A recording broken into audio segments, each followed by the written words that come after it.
protection. If you are injured in an accident, I will fight for your rights and make sure you get the compensation you deserve. I am dedicated to provide you and your loved ones with top-notch legal support. For more information, please call 1-202-6027. What you see me doing that? It matters most. Again, that's What you mean, what the heck?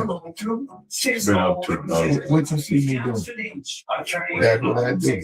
That's what's here.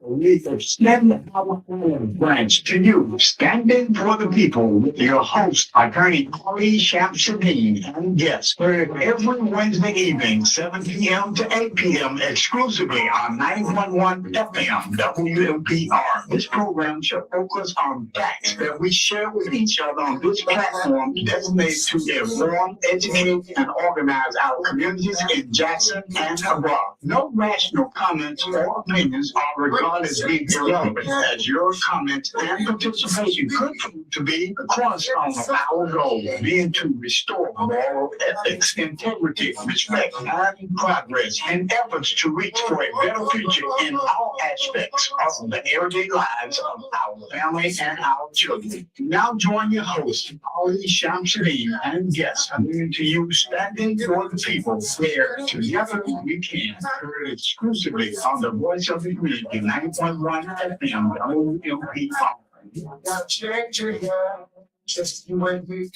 Good evening. Good evening. Again, it's 7 p.m. Wednesday night. This is Standing for the People, and I'm Ali Shamsuddin.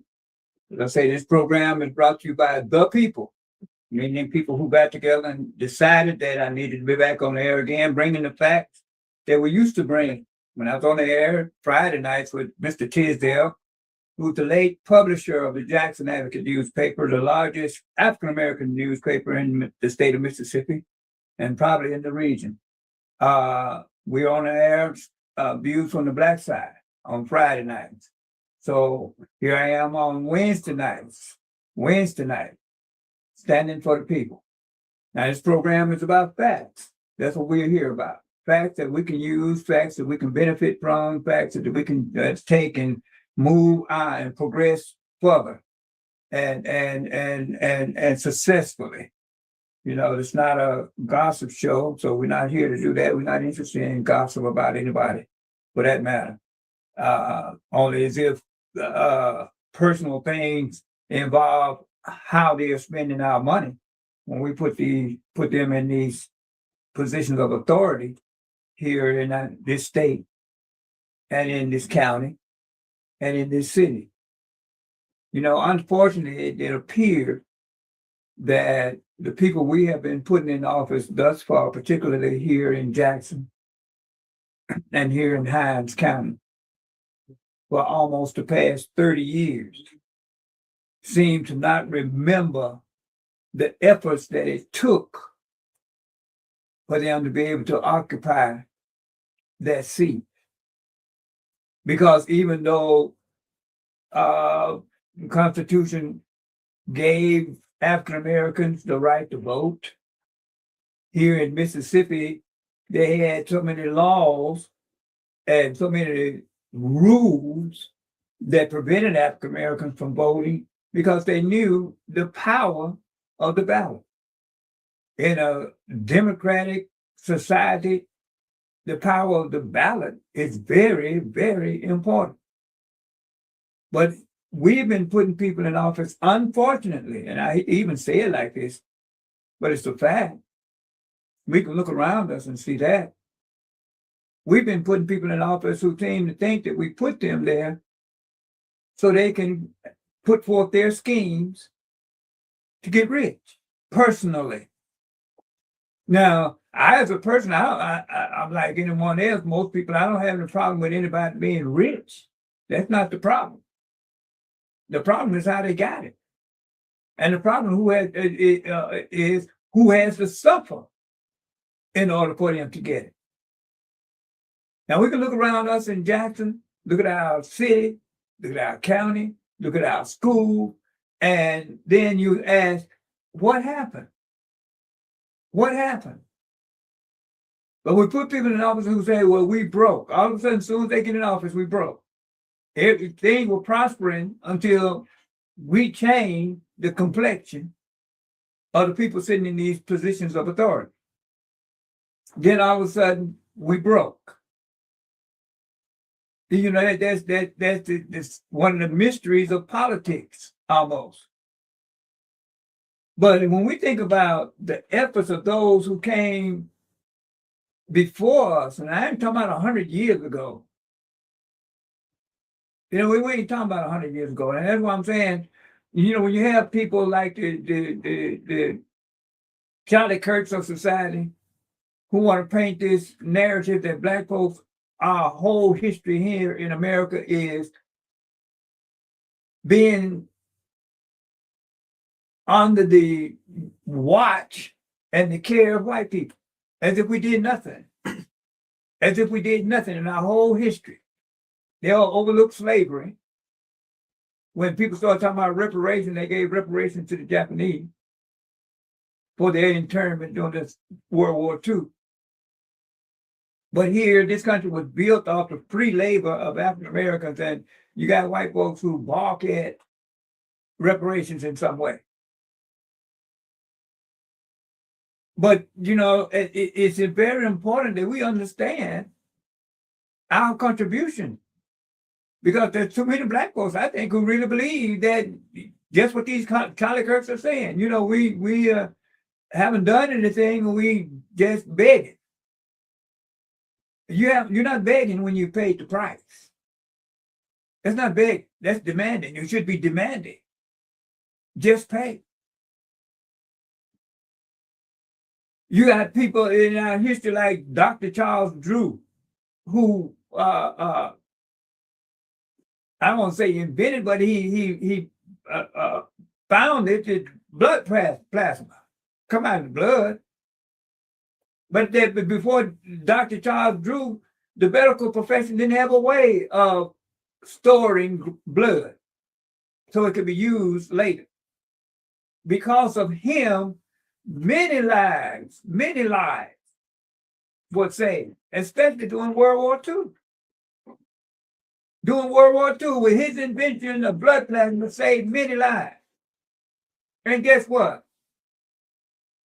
He was in a car accident in Washington, D.C., and because he was near a white hospital, he died because the white hospital wouldn't take him in.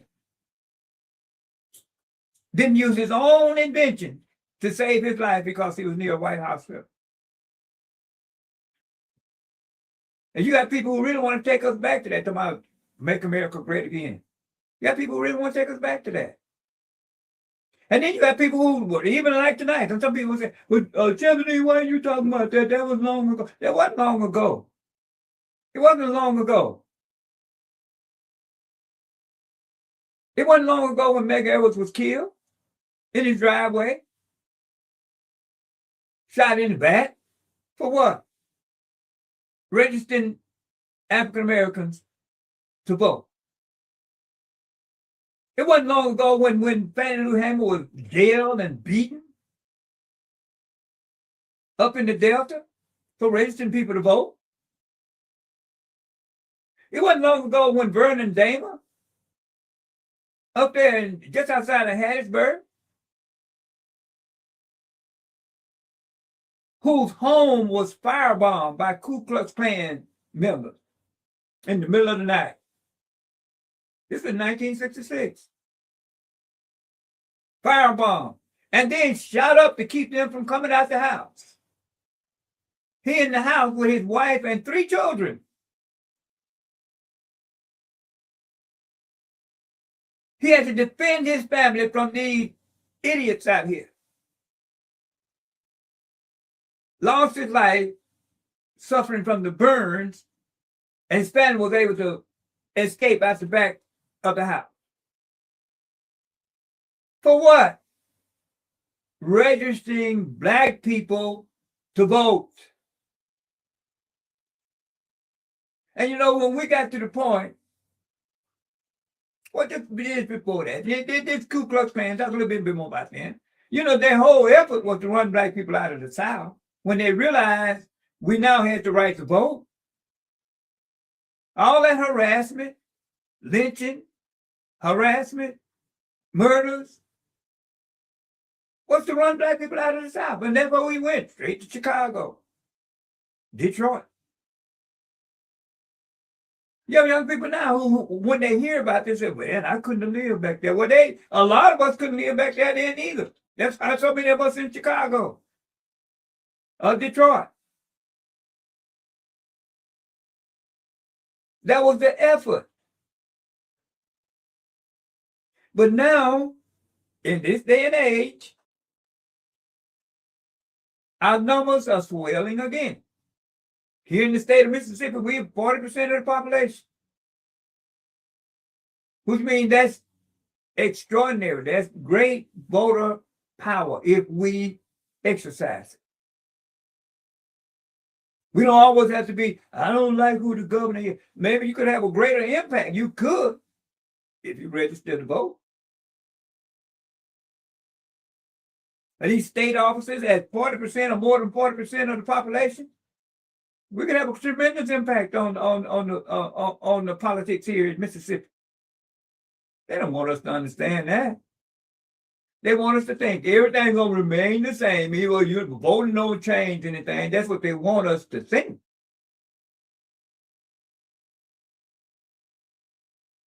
And then when you take here in Jackson, in Hinds County, when we're almost 90% in Jackson and in Hinds County, we're almost 90% of the population. Which means we are the government here. I keep saying that. A lot of people don't want to understand it or try not to understand it or just don't understand what I'm saying. We're the ones who make the local laws. We're the ones who enforce the local law. With that, just recently, I commended our sheriff, black sheriff, Tyree Jones. When I was on the bench as a municipal judge, I had trouble getting JPD to put out an Amber Alert on a baby that was taken by some guy, the alleged father. They're claiming it's a civil matter. What do you think Amber Alerts are for? I commend Tyree Jones for stepping up to the plate, because just recently we had a situation like that. He retrieved a child all the way from Utah.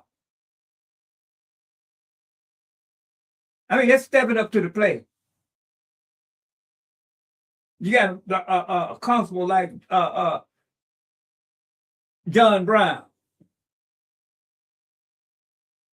who performs their duty. Leon Seal, who perform their duties. Black. Officers of the county. We used to have laws right here in Mississippi, not only that prevented black folks from voting, they could put a black person in jail for anything or nothing. That's when they used to farm black people out to the plantations to work for free. That wasn't that long ago. So yeah, when we started putting black people in these offices, we thought they were going to automatically get better. Unfortunately, it didn't happen like that. The second part of that is we have to monitor. We have to watch. Not saying everybody's bad and they got bad intentions, but sometimes what they're saying power corrupts. Sometimes when a person finds themselves in a situation, they got power to get things done and nobody's watching, that's when corruption starts. That's when it starts. I was watching on the news today. I commend the New Hope Church, Reverend Johnson over there, Hickman.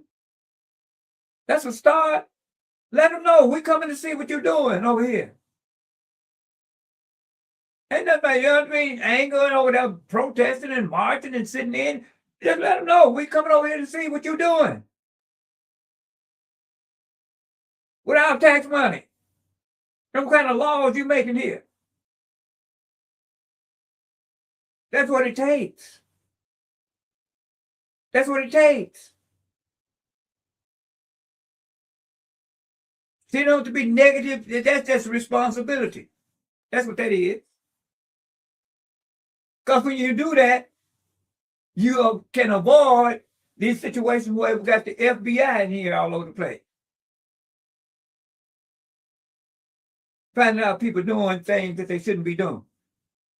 Elected officials that we put in positions of authority and responsibility. That's when you get that. What we're looking for is situations like I brought forward last week.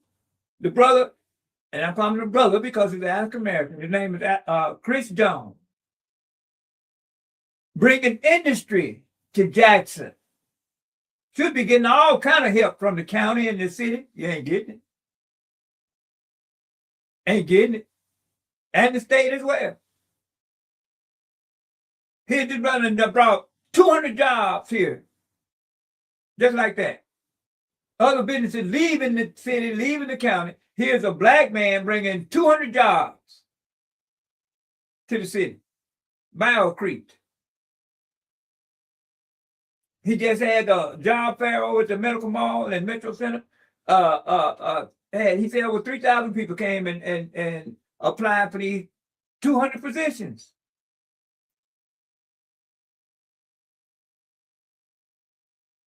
But people want to paint a narrative that black folks don't like to work and black folks don't want to work.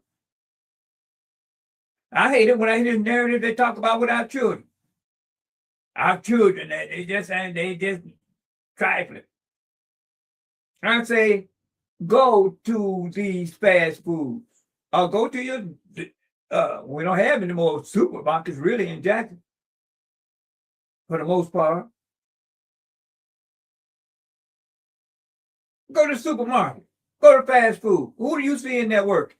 Our children. Our children. Our young people. You see?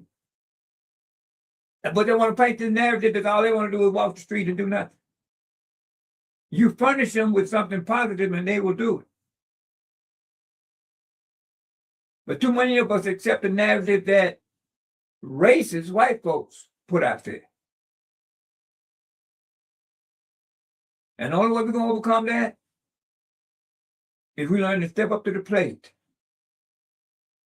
Vote, register to vote, put people in office who understand why we put them there, and watch them. Now, I'm not saying that out of negativity. I'm saying that out of fact.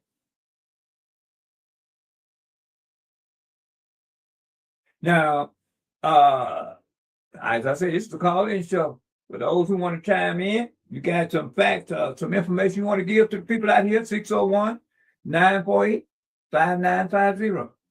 601-948-5950. But we got to show the world. You know, we can't let the world see just because black folks are in charge in Jackson and Hinds County or of our schools that they got to be less than stellar. This is the capital city, the capital of the state. We should show people what we can do.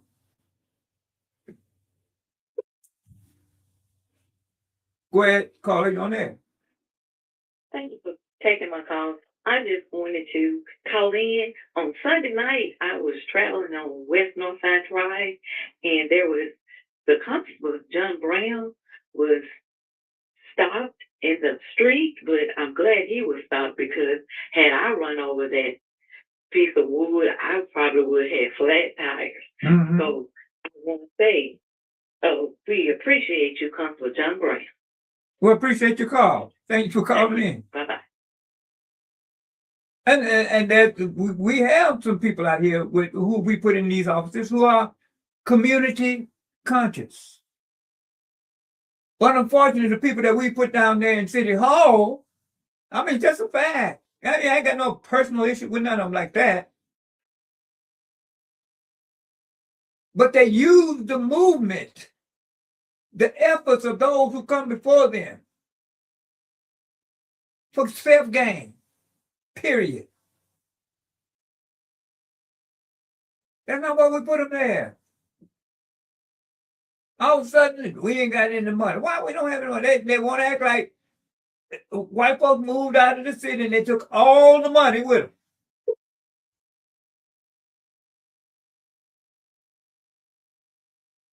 Go ahead, Carla.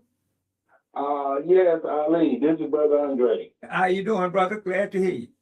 I'm glad to hear you but me and a friend of mine, we were discussing about Martin Luther King Jr.'s birthday.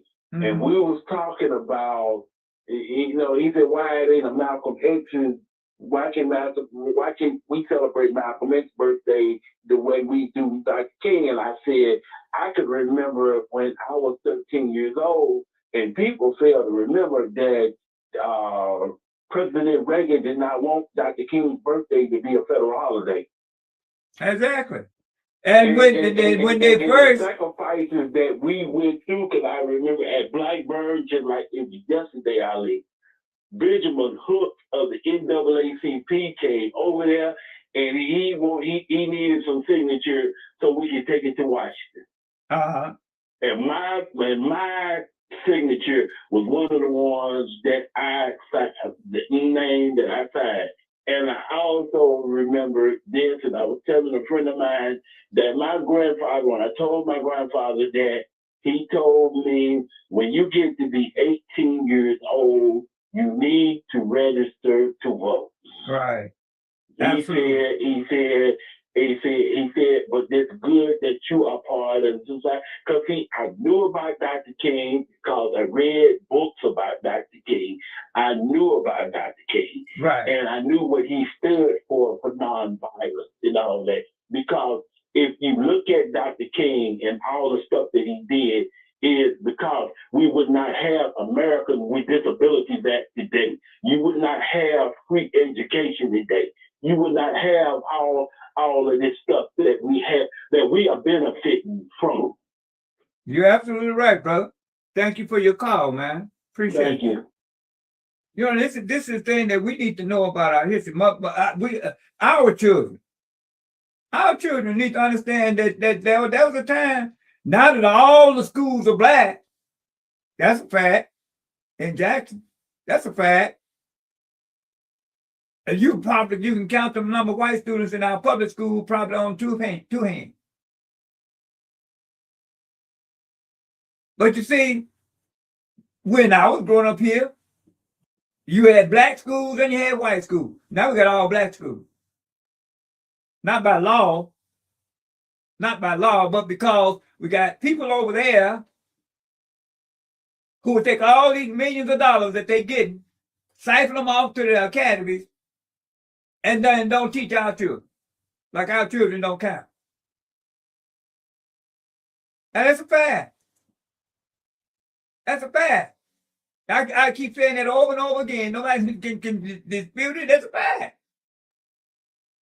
$434 million and 17,000 students, and they got a C rating.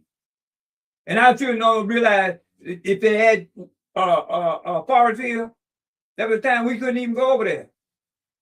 Provine, Murrah. We black kids had to walk to school, fall, winter, spring, walk. City kids didn't have a school bus. But they had white folks who thought that was fair and that was just right. Teachers. black teachers could not get paid the same wage as a white teacher. Now the teachers in our schools that's run by black people getting less than a worker at Popeyes. Just gave him a $2,000 raise. And they're going to say that's a big deal. And then turn around and give the superintendent a $50,000 raise. And he already making $230,000 a year. Where do they do that at? Got 22 people over there, so-called administrators, making $125,000 a year. 17,000 students and a C rated. Now they'll come out and we gotta be you check the national statistics and see. They tell us anything. Check the national register and see. So when something like that's happening, it's because somebody else is benefiting from this. That's why they keep them in office. When this Siemens thing came into Jackson, we didn't have all these water issues. Didn't have all these water issues. Siemens put these meters in,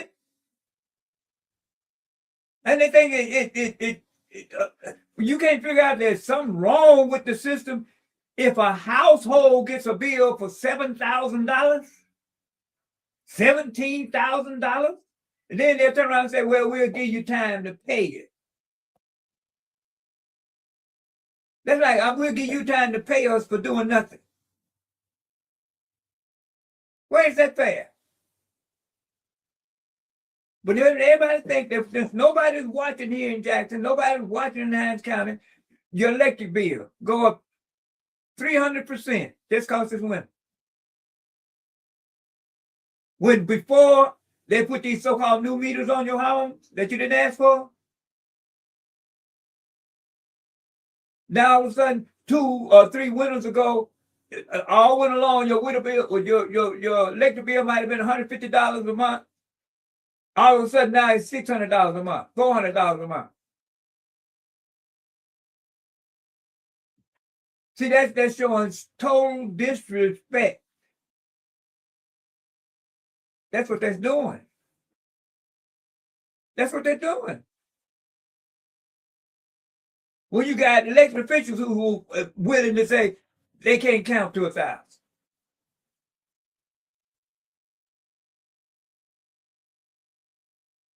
The only way we prevent that is we let them know we're watching you.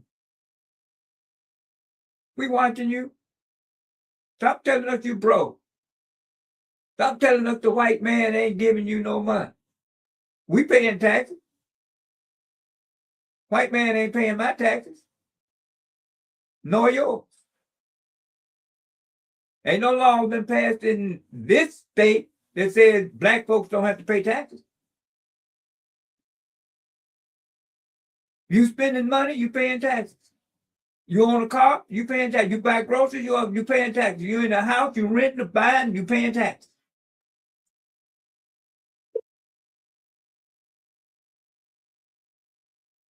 Go ahead, Carly, on there. Yes, sir. Thank you for your show, and I appreciate people like yourself for bringing these issues to the light. And just now, you mentioned taxes, and I don't know what the status of this particular situation is, but I've heard this talk about lowering the age for people to be able to work to 14 or something like that. Mm-hmm. But when you talk about taxes, there's this notion that there's no taxation without representation. Right. 14-year-olds can't even vote. So are they going to be taxed if they're working? What's the benefit? Because we've been presented the notion as if that's going to help.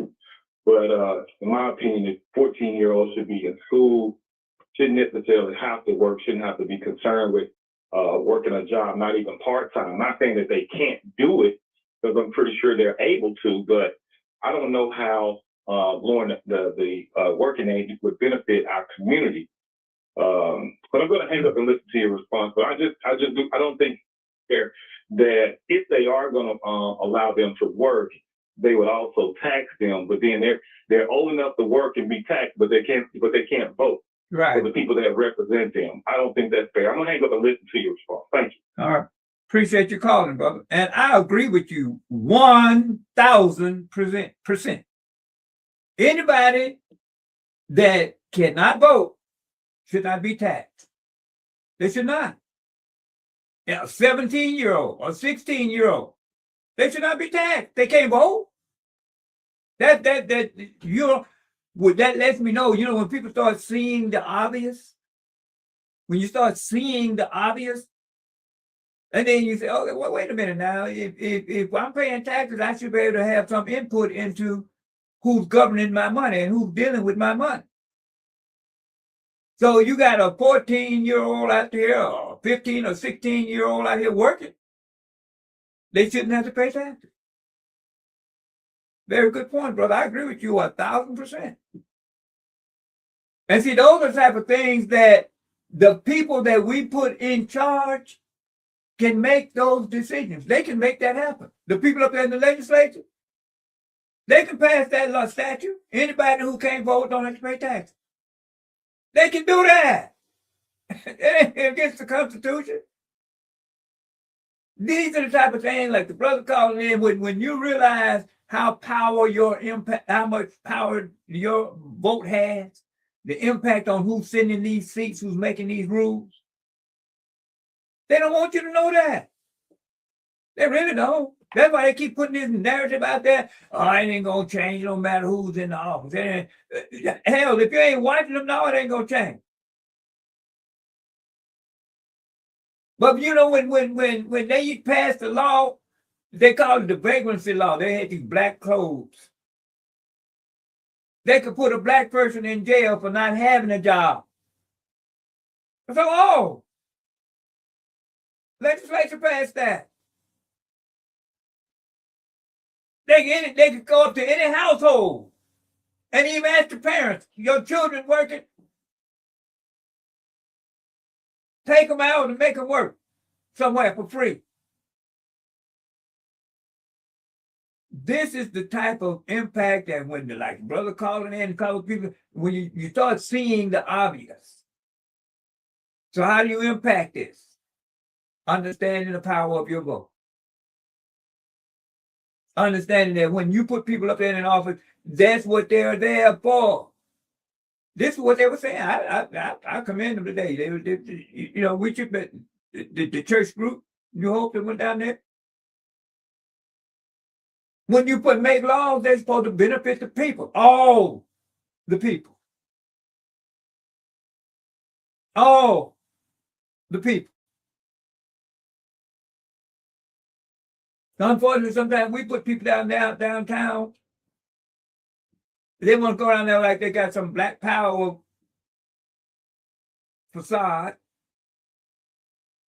That ain't what we were there for. It's not about vengeance. It's about progress. It's about progress for everybody. You see, so we really are beginning. That's why I said we're not dumb. We're not stupid. All we got to do is understand. When we get the proper information, we know what to do. Those people over there on the school board know who they are. So you can ask the person that's representing your ward, because there's one over there representing their ward. And you gave the superintendent a $50,000 raise for what? And we got $434 million and 17,000 students. That's about $30,000 a student, over 30, about $35,000 a student. And you got a C rating? City of Jackson, you haven't had an audit since when? How can you say you're broke if you haven't had an audit? How can you say you're in the hole if you hadn't had an audit? That's common sense. That's common sense. You don't even know what bills are being paid and what bills are not being paid. I had a councilman to tell me, they had a department over there, they really didn't even know what they were doing. They had 17 people in the department and 19 cops. Cause nobody watching. I talked about how they paid a company LNN. I looked up that company, tried to find them, we haven't found them yet. Now I did that. I ain't the FBI. Paid them $1 million according to the record. What did they do? What did they do?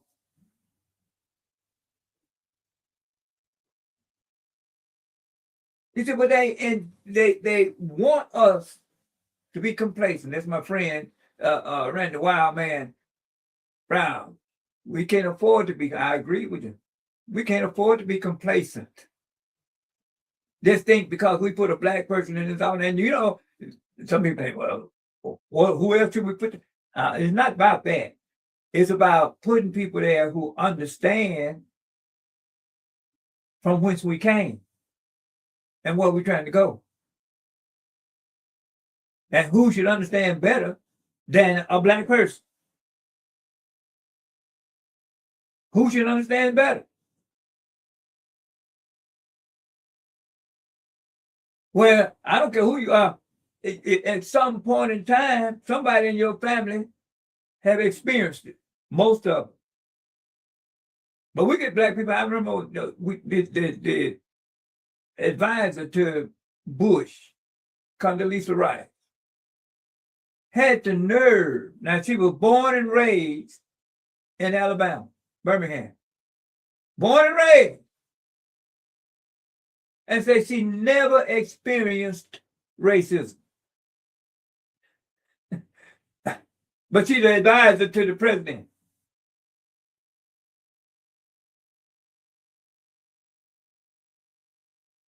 That's like somebody saying, I took a shower, but I never experienced water. This is where we are now. I said we getting the proper information. Our children should be getting it. Go ahead, Carter, you on there. Good evening, Mr. Shepard. Good evening. I got a problem here. I'm trying to figure out the solution to it. Well, did they ever find that money that they took away with the vice DC and get and brought back down here for the water? Did they accuse him of stealing or embezzlement before the election? Then they ran 17 people against Chuckway in order for the new mayor to become mayor. Mm-hmm. You had your name on that list as well. I can't understand today. Why did you not go ahead and finish qualifying for that job? Well, I didn't let the people get the mayor, but I'm saying, well, that should have been enough. You know, to get put of taking your name off because they had a conspiracy against the mayor for 17 people running against the mayor. I voted for the mayor. I'm proud of that. Let me take another question. Do you think they would have made that way Grand Master of the Barge Parade they get coming on next year? Are you serious about that? Let me ask you that. Well, you answer my question. Well, let me say this. My point is that the public was able to watch the parade as so election and voting, and then the couple and then turned it to vote by 17 people run against this one person because they felt that they didn't like his philosophy. Now, it wasn't his philosophy so much. I'm saying was still there. You say, oh, because he was a man among me. Who was that? You know, you say that all the time. And another thing about you got about this Charlie, whatever, man like Charlie, whatever. Charlie Kirk. Yeah, Mr. Though, I will tell you, I may not agree with what he has to say, but I'll fight to the death if I can say that. Okay, now you said a whole mouthful. Now let me respond. Thank you for your call. You know, freedom of speech doesn't mean recklessness. I'll start there.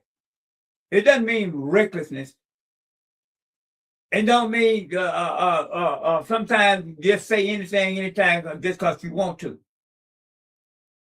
It doesn't. Matter of fact, in the law, they even had terms, the fighting word.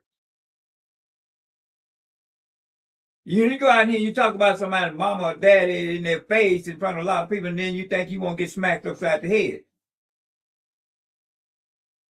See, freedom of speech comes with responsibility. That's like I'm saying with voting. We vote, we register, you vote, but at the end of that, there's a responsibility that goes along with that as well. Responsibility. Now, you when you asked me, I was forced to take my name off the list because I was seriously running. All of a sudden, a question comes up. Me of all people, I haven't lived in Jackson long enough. Me. Yeah, I was forced to take my name off the list. Now, the 7 people who ran because they could see. The mayor, Anton Lumumba, was nothing like his father. His father and I was very close. That's why I thought I really understood Anton until he got there. Yeah, no, nothing like it there. It didn't, that apple fell a long way from the tree. Long way. You see, so when you say right to say something, yeah. But sometimes your right comes with consequences. You have a right to swing your fist in the way you want until you hit somebody. Freedoms come with responsibility. That's what the society sometimes they do that on purpose to people to keep them in a position to be manipulated and control. These college, if you on the say it's okay, well, why? That's what I'm saying. Why can't our schools, since we in charge, here's the legislature saying that they can't teach history, Black history, because it's divisive. It's okay for Charlie Kirk to get out here and say all kind of slanderous stuff, but our teachers in our school, they want to feel like they can't teach them about their history and their heritage because they want to say it's divisive. Where's the freedom of speech there? So if you'll call in and ask about freedom of speech, fight for that. You have to tell the legislature, look, our children need to know. The whole world needs to know. Africa ain't just a place over there where people throwing spears. They didn't just come from that. They got a history of development and culture. And the reason every time Black people in America made 2 steps forward, there was a group like the Ku Klux Klan or just white politicians who stood in the way. Call in the other week to correct me. I said the Black Wall Street was in Missouri. He said no, it was in Oklahoma, I believe he said. That's fine. But we need to know that. And when they developed Black Wall Street, what happened? The white community rose up and burned it down, killed thousands of Black people. For what? Progressing. Is that freedom of speech?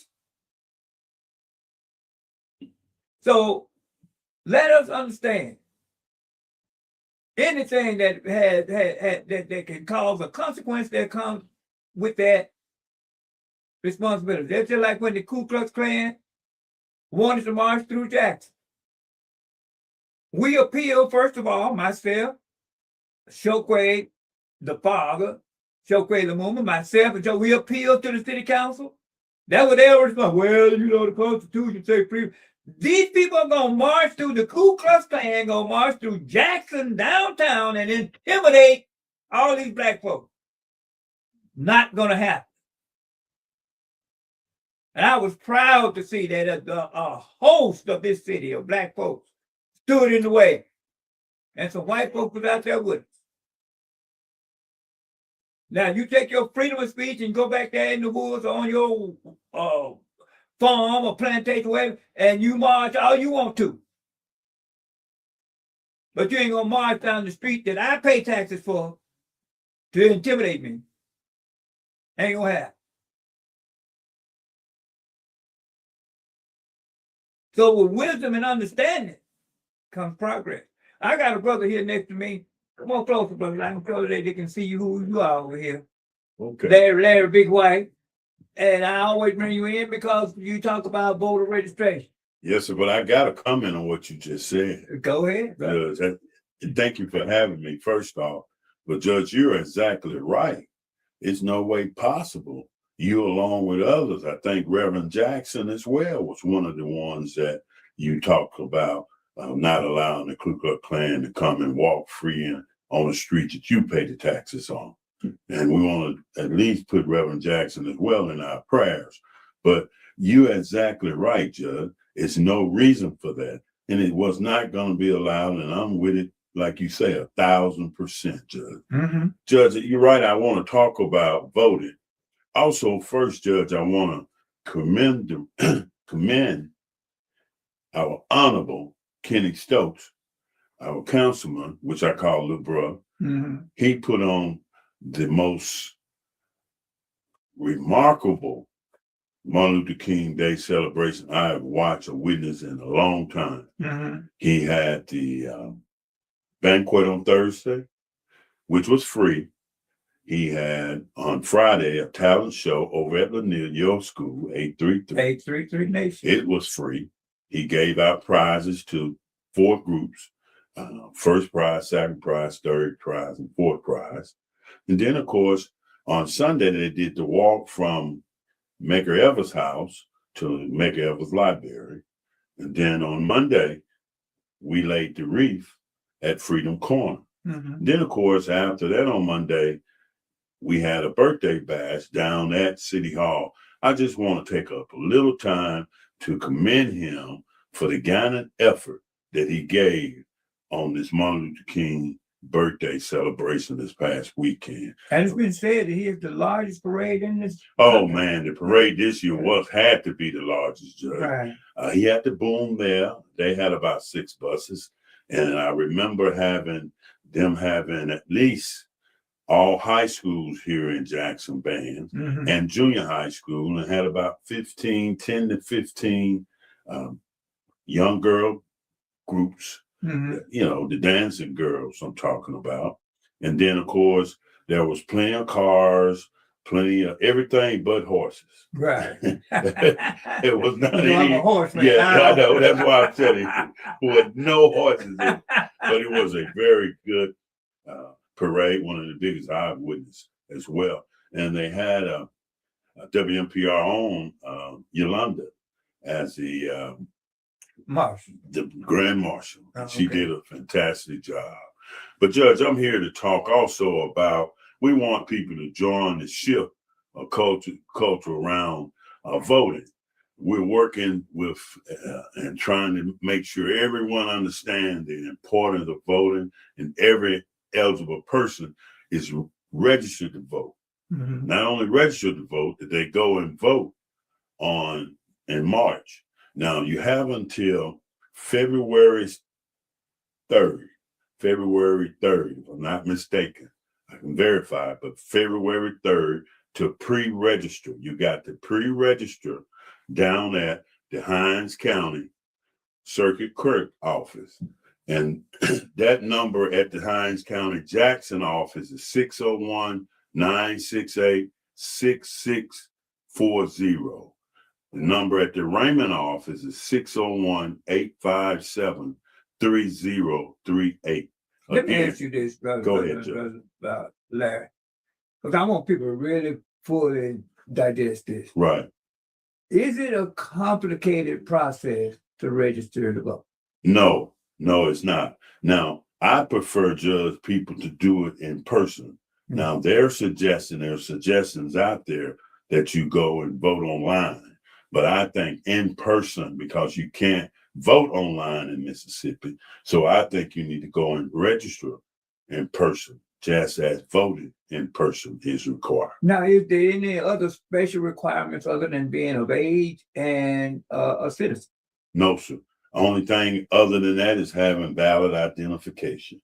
And how can you get that? You get the valid identification by going to the Department of Transportation Highway Patrol down on State Street, and they can give you identification, or you can use your driver's license. Okay, does it cost to get valid ID? No. Say like for a homeless person. Sometimes they charge, Mm-hmm. but not all the time. But sometimes they charge. There are groups that can help you provide your identification at no charge. That's what people need to understand, because as the caller just called in a little while ago talking about taxation without representation. That's correct. Now you take a person, for instance, who's homeless. They may not can afford. Right. That's almost like you remember when you had the poll tax? Yeah. And people understand, well, what is the poll tax? That was that you had to pay a literal tax in order to be able to vote. That's that right. was a Mississippi law. That's correct. You see, and this is another plan where they have people, you have to go and purchase ID Right. in order to vote. That's right. So You're exactly right, Judge. And they had some other requirements like counting the bubbles in the bottle, how many jelly beans in a jar, and all kinds of different situations to try to prevent. take a test. And for instance, That's correct. it's not a requirement to know how to read That's correct. in order to be a voter. That's right. So all these intimidation factors. That's right. You're exactly right. But we want people to know that they can come down here in Hinds County to the circuit clerk's office and register to vote, except on legal holidays. Their hours are 8 a.m. to 5 p.m., Monday through Friday. And again, those numbers, in case you want to call, the number in the Jackson office is 601-968-6640. The number in the Raymond's office is 601-857-8038. And of course, again, they're open from 8 a.m. to 5 p.m., Monday through Friday. We got to push getting out to vote. We need to make sure as many people join us for the shift in culture around voting, because it's very important. And we're trying to work with people and make everybody that's eligible to vote get out and register to vote, and not only register to vote, but vote. And your vote is a voice, of course.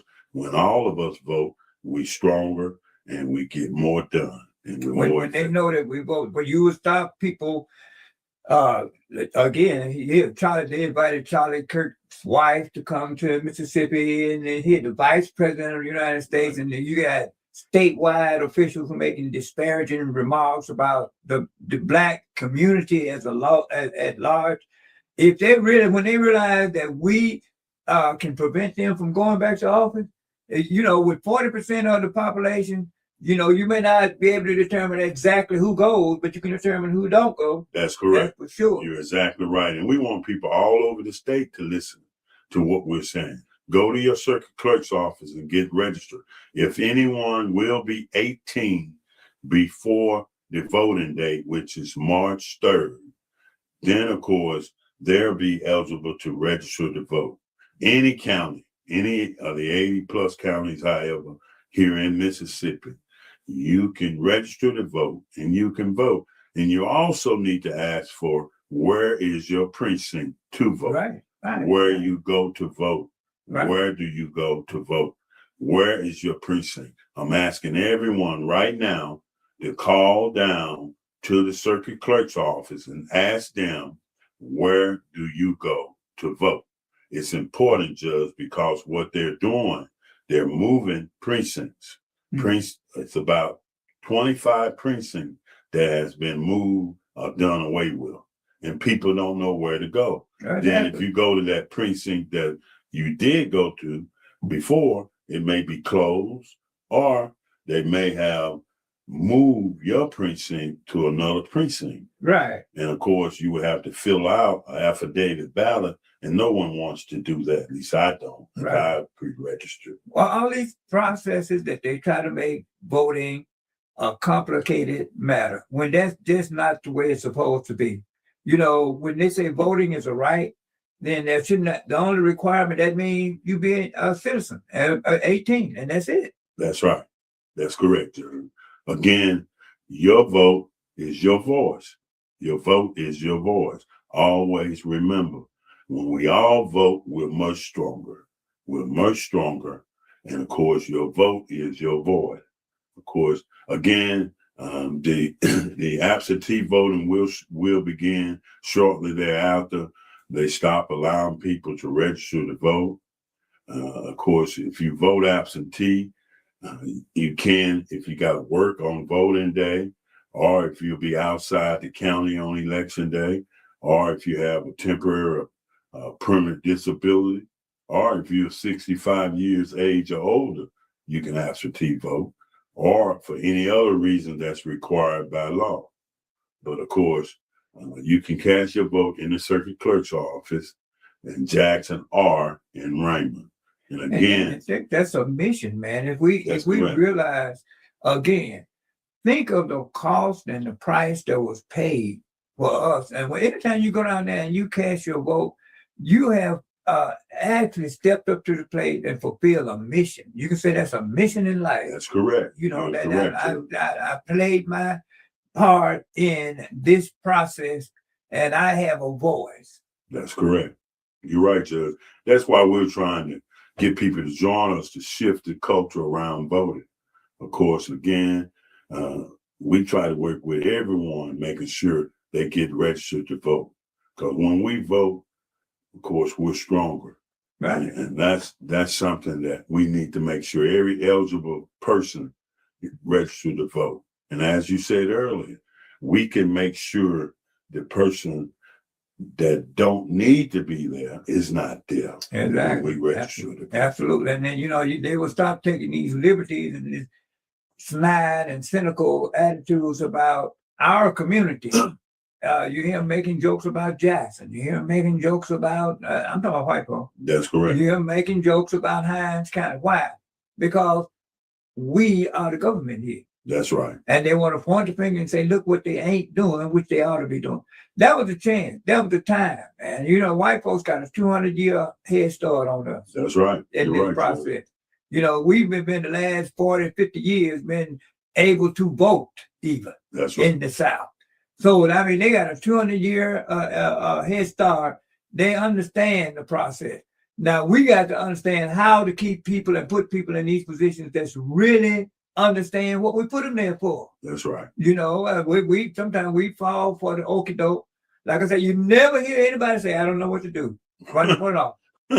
You know, that'll never be a part of their campaign platform until they get in on. Right. Then all of a sudden we broke, and all of a sudden I didn't know this, and this was here before me, and the old standby, the white folks still won't let it do.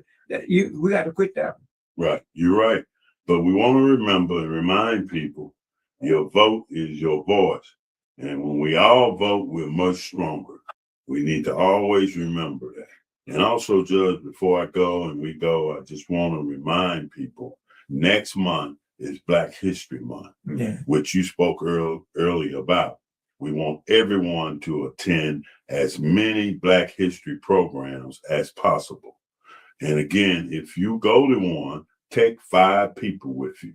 5 because there's a total of 6 people that would be there in your group. Right. Please, everyone that is listening to us tonight, please go to as many Black History programs as you can next month. Now, I will say this too about the brother, the Honorable Councilman. None of his events was cost. It was free of charge to everybody that attended. Mm-hmm. Everybody. That's the way he does. Including the people in the parades and everything else was the Even the banquet. banquet is free. That's right. Everything is And free. they served good food. Oh man, I had a breast and a wing that was so delicious. I'm still licking my fingers. So as you mentioned, next month is African American History Month or Black History Month. Yes, sir. However, let's understand our history is not just for us. Everybody needs to know what we have contributed to the progress of this society, the progress of this country. Because if people don't know anything to respect you for, how will they respect you? That's right, Judge. And see, you got people out here who really think that we as African Americans was brought over here so white folks could take care of us for some reason. You know, Well, they missing the boat. so the whole world needs to understand what we have contributed to the development of this country. Right. So we're getting out to the end of our show. And Wednesday nights we be here, and I like to hear from you. I appreciate the calls that we have. And next Wednesday, 7 p.m., Standing for the People, I will be here, as they say. Take us out, Shirley. Thank you, Judge, for having me.